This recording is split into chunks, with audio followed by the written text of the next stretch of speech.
I'm so grateful for another day to help stimulate the mental. Time to strategize, huddle up, where's your circle? I can feel the movement radiate through the convo. Talk is cheap, turn your faith into work. I drink my second cup and put my hands in the dirt. 2 cups, drinking straight drip from the earth. Caffeinated conversations, you heard them here first. One for the wake up. One for the wake up. Two for the work. Caffeinated conversations, you heard them here first. Welcome back to this episode of 2 Cups Cafe, where I'm your host, Alan C. Jackson, aka 2 Cups. And today coming through for a high quality caffeinated conversation is my man, David Lewis Jr. What's up, Dave? What's up, Al? How you doing, man? Oh, I'm doing good, man.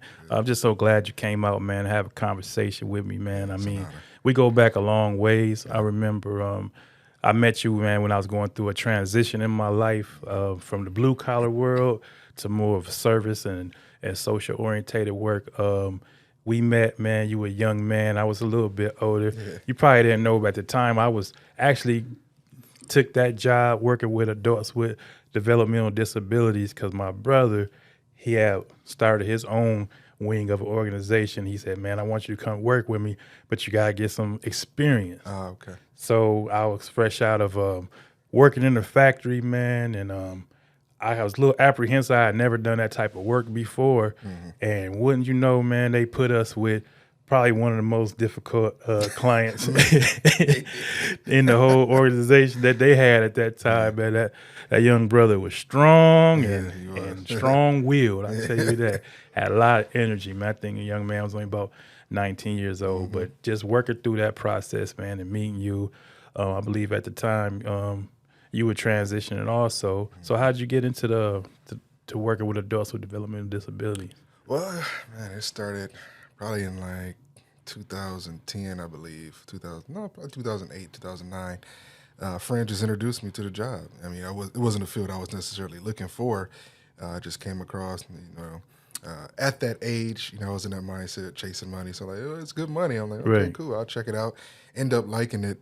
And I worked for a few companies, and I ended up at, I think Ziegler was my last destination in that industry. Okay. And I was there for about 3 years. Yeah. It went pretty well. And at some point, I just ended up parting ways.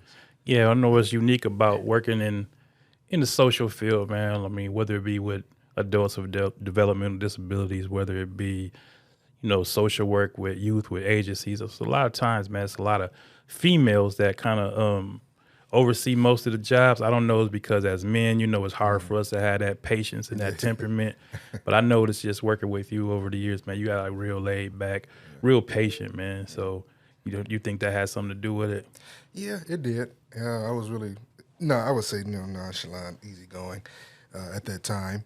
So it wasn't really a big deal for me to work with them. It was just getting the experience and understand the technicalities of working in that field. Right. It could be, it could be detrimental to a sense if you do the wrong things, or it could be rewarding if you, if you really pour yourself into it and do it the right way. Yeah, for sure. Tell me a little bit, man. I mean, when I first met you, so I was working with adults with developmental disabilities. I was still working at an auto factory, mm-hmm. and then I had a graphic design and recording studio on the side. And you at that time, you had aspiring rap label, didn't you? Yeah, at that time. So, yeah, it was called Concrete Music, and we did a couple of things around the city and did some things in different states. And initially, how it started out, it was my boy Bailey. We grew up together. It was his label, actually, he created. And I just, decided to run with it. We, got the name official and all that, and got some artists and stuff. My sister got involved. A couple guys we graduated high school with got involved. And the guy from my neighborhood, too. And so what we did was we just came together, made music. We would come together and write. And, I pretty much spearheaded a lot of it. Just, trying to get shows and stuff, and, trying to get gigs for us, trying to do those types of things. And, some of it went well, some of it didn't go too well. Mm-hmm. We went on for a few years. everybody, ended up parting their ways. My sister actually still does her music. Mila Hurst still does her music. And I believe Antoine, calls himself Twan MGM. He still does music and dance and stuff, does what he does. Okay. But besides that, I mean, that was a good run. I was young. I more so didn't necessarily I didn't feel like I had a calling to music. Okay. I just wanted to kind of lead the way, like, hey, this is how you do it. This is how you get it done. If we stay adamant, we stay consistent, we'll get a result. But, some of them saw it that way, some of them didn't.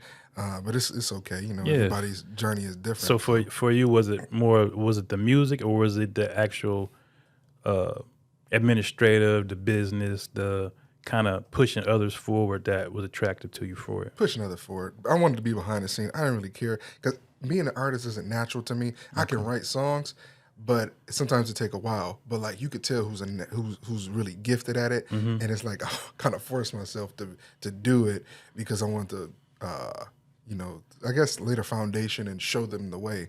And so that's kind of mainly why I did it. Yeah, no, I know that. So we had parted ways from working with each other. I still followed you on social media, and I actually, still kind of kept up with you on the peripheral. Yeah. But every time I kind of saw you, you were trying to, I don't want to say trying, but you were always on the what's the next thing, like far as like business. I mean, you were studying real estate. I know you were. Recently, you were looking at your own trucking company. I mean, where that entrepreneurial bent, or what drives that in you to want to do more than just a regular 9 to 5? Mm-hmm.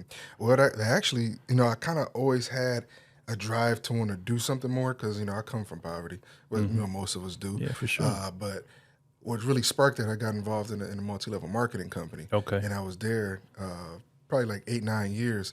Got a lot of exposure to a lot of different people, a lot of different business ventures, and the whole thing. The biggest takeaway I got from that was the mindset and how to run a business and why you need business. And it was so attractive to me because I'm not really moved by money. Not that money is not important. Right. It's not the most important thing to me, but I know we need it to live.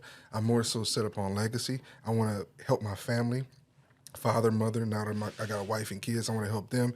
I want to be the example in my family lineage to be like, hey, this is how you do it, no matter where you come from. It doesn't matter. You can still do it. And so I was attracted to that. I initially got it from that multi-level marketing company, then reading books over the course of years, different YouTube videos. Yeah, I think, not to cut you off, I think that's what a lot of people, multi-level marketing gets a negative connotation, but I mean, they expose you to a lot of trainings, a lot of, books and things that if you kind of follow that, I mean, just the education alone, like you said, how you just in a whole different mind state. And even if you don't stay with that, it'll put you on a trajectory to something else. It definitely does. And now it's so etched in me, I can't look back. Like I can't just accept, I'm about to retire from a job. I can't do it. Like my father wants me to, and it's like, okay, Dad, I understand your heart. You got the best interest, I understand, but it's a new generation. We're in an age of information and technology, and not that I'm infatuated with that stuff, but it's I can have more control over,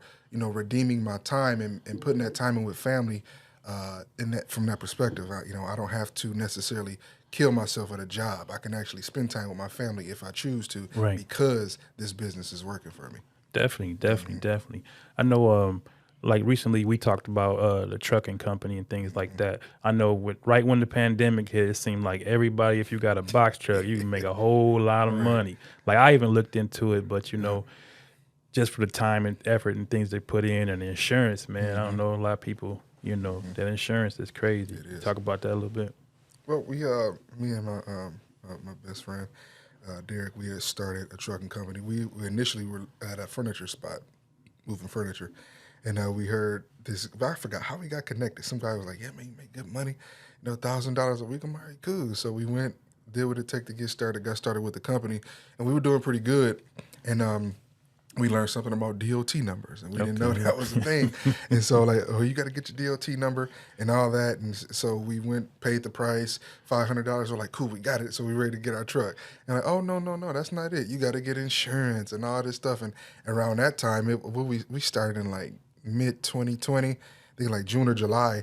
Insurance was super high. Yeah. And I'm like, oh man, what? It's more to it than that. I wish they would have told me that. But I mean, not that it's not attainable. I know guys who had like 9 trucks, but it's like, okay, more stuff we got to do. got involved with that. We moved appliances Okay. for a couple big box companies and did that for a little while. He ended up getting injured, and he ended up splitting ways with the company. Then I did it by myself for a little while, then picked up some extra help, and just didn't end up doing too well.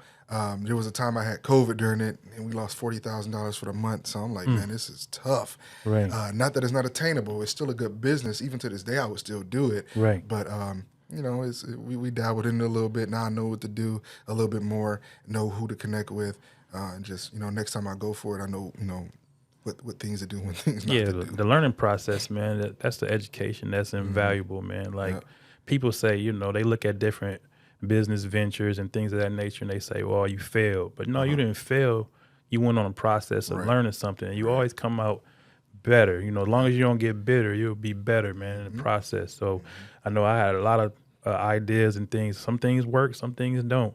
But it's one thing, like your mind, you have to try to, get it out of your head and get it into the world. That way, if it don't work, fine. Like you can scratch that off the list and like free up your mind, free up your brain to start thinking about, now I can think about something else because I did that. That didn't work. That's right. Now, how can I learn from that? And like, what's next? But as long as you keep saying, one day I'm going to go to the NBA. One day I'm going to go to the NBA. You 40 years old, and, you still at the Y working out every day. You could be using that time, to kind of think about what's next for you. I want to transition a little bit, man. Like I use coffee as a metaphor for life, and it's like I call myself 2 cups, and it's a one for the wake and one for the work. So I just want to get into like, man, what kind of like you dreaming about lately, man, that really has you pushing forward? I know it's one thing you have invited me into, and if you could just you could talk about that, but then talk about the backstory behind it, a little bit about your story, man. I mean, you a man's man, strong guy, but you've been through a lot that, a lot of people, if you didn't tell them, they wouldn't know.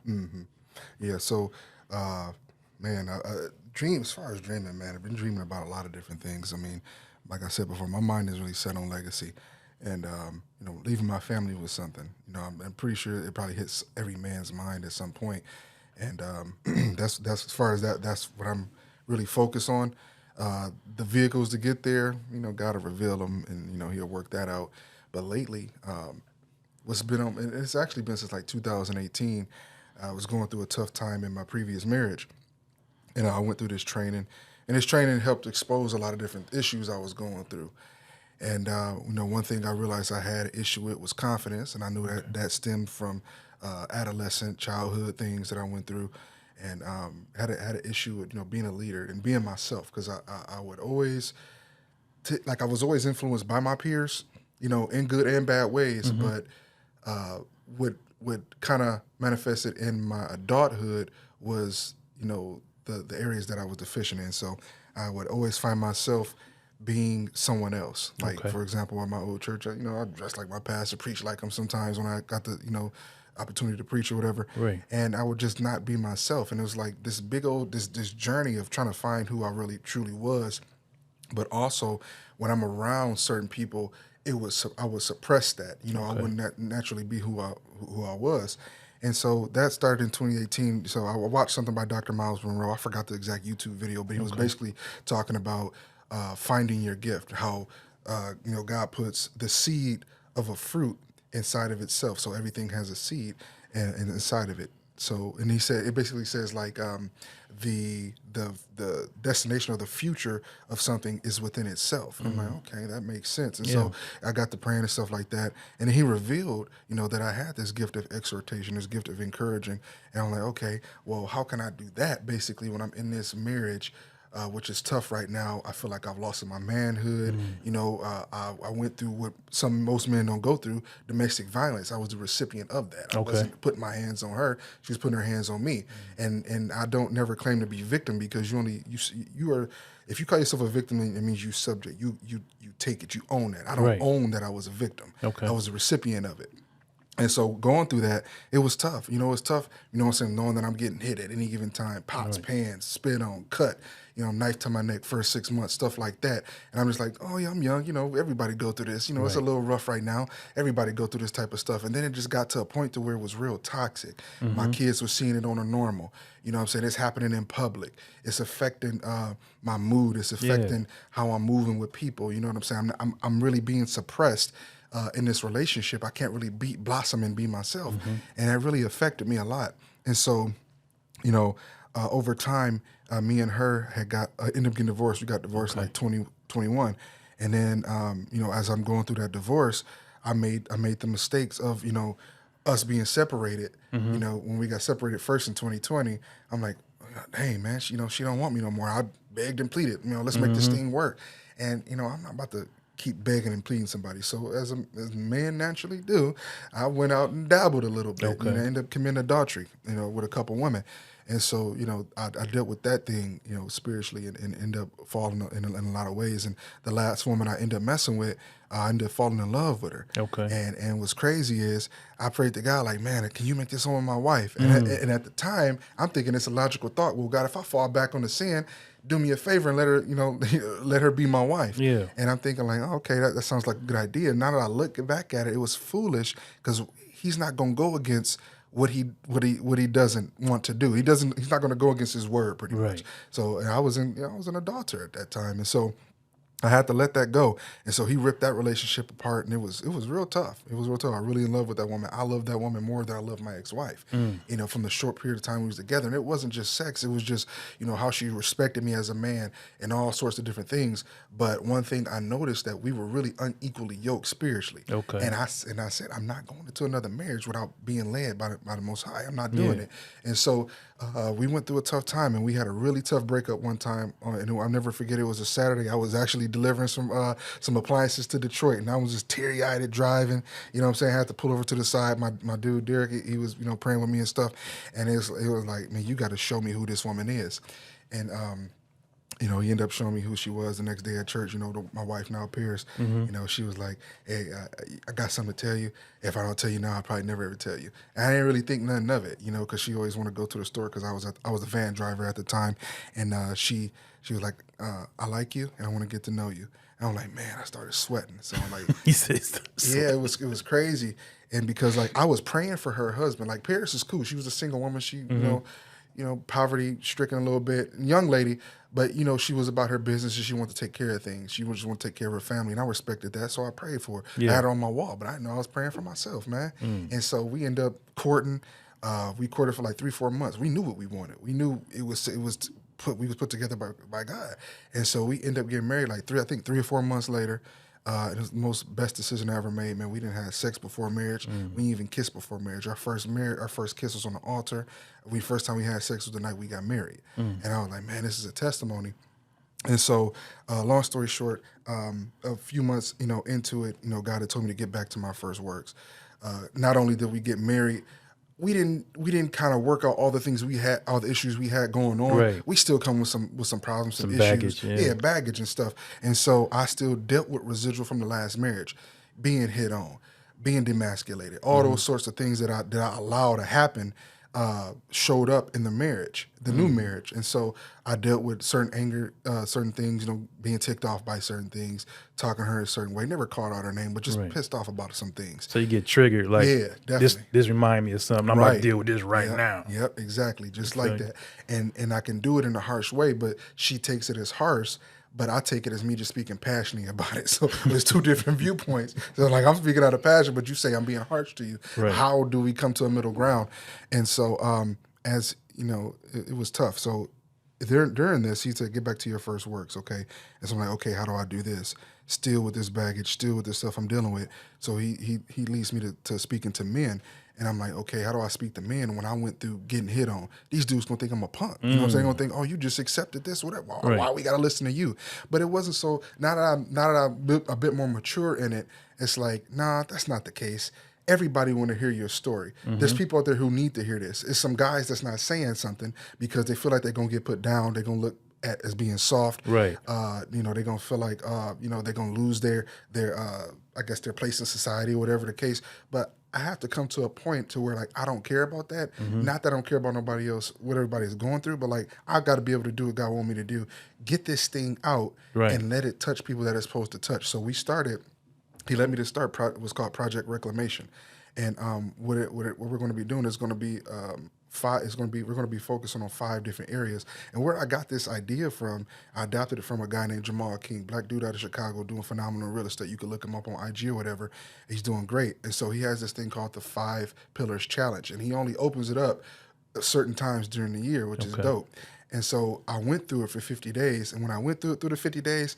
I only committed myself to doing less than 50% of the work. Okay. Because it's a daily, it's a daily thing. I'm like, man, so I really suck at doing this. And so I prayed about it, and so I'm like, okay, God, how am I going to do this men's thing? So He led me to do it in the coaching style. So it's going to be coaching. We're going to be coaching guys in the areas of faith, family, fitness, finance, and freedom. Okay. Those 5 different pillars that really is like the conglomerate of life, of what life is really made of.